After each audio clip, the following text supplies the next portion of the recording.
हम मीनू झा उपस्थित छी एकटा पावनीक गीत लऽ कऽ। तऽ सुनू ई पावनिके गीत। नीक लागत तऽ लाइक जरूर करब। धन्यवाद। जय मिथिला, जय मैथिली। पावनी पूजू आजु सुहागिन, प्राणनाथ के साथ में।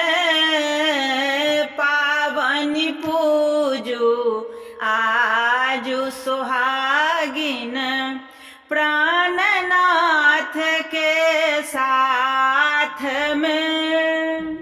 प्राणनाथ के साथ सुहागिन, प्राणनाथ के साथ में। पावनी पूजू आजु सुहागिन, प्राणनाथ के साथ में।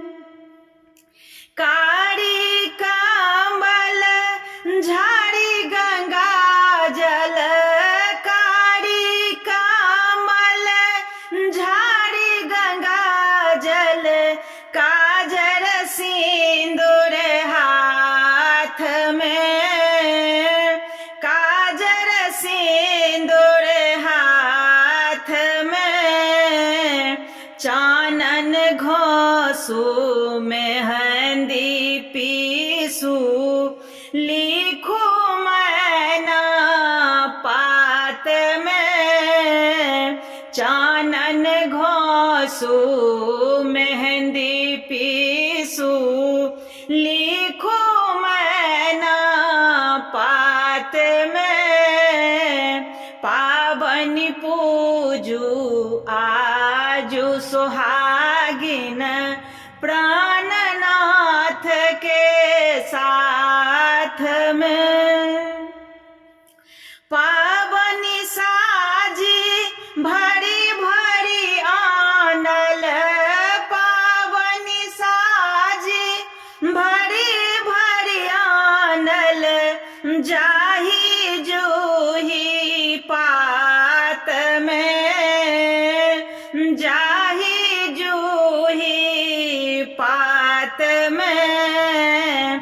कतेक सुंदर साज सजल अछि, लिखल मैना पात में।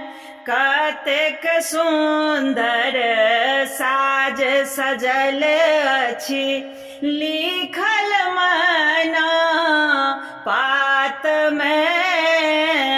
पावनी पूजू आजु सुहागिन, प्राणनाथ के साथ में।